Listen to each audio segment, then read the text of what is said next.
Bonjour, c'est Gabriel Oleko, j'espère que tu vas bien aujourd'hui. Lisons Marc chapitre 5, versets 6 et 7.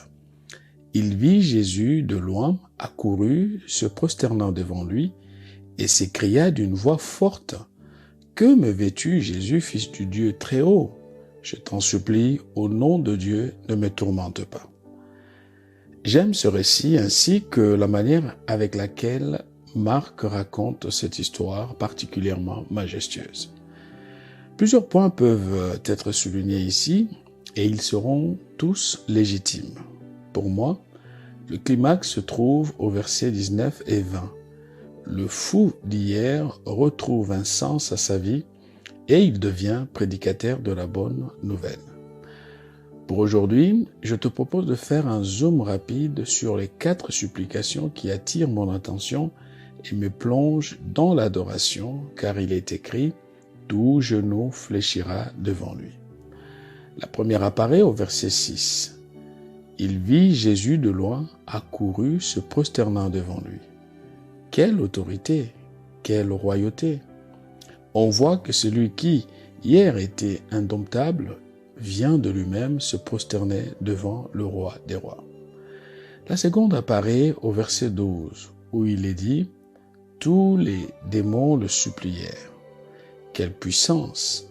Les maîtres d'hier sont réduits aux supplications, car ils ont rencontré un plus fort qu'eux.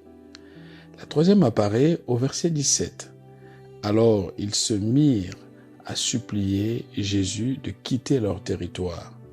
La lumière étant venue, l'obscurité est mise à mal. La dernière apparaît au verset 18.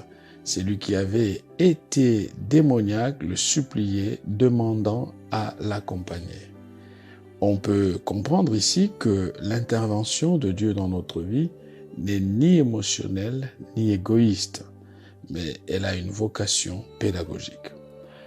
Mon ami, il n'y a pas de situation indomptable pour quiconque décide de venir se prosterner devant Jésus-Christ.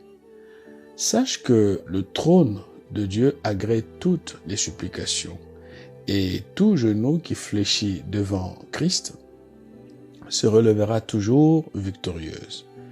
C'est l'histoire de cet homme dont nous parle ce texte du jour.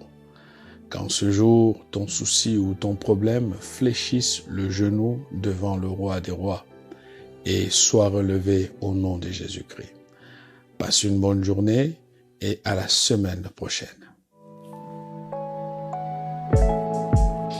Si cette méditation t'a encouragé, pense à la partager autour de toi.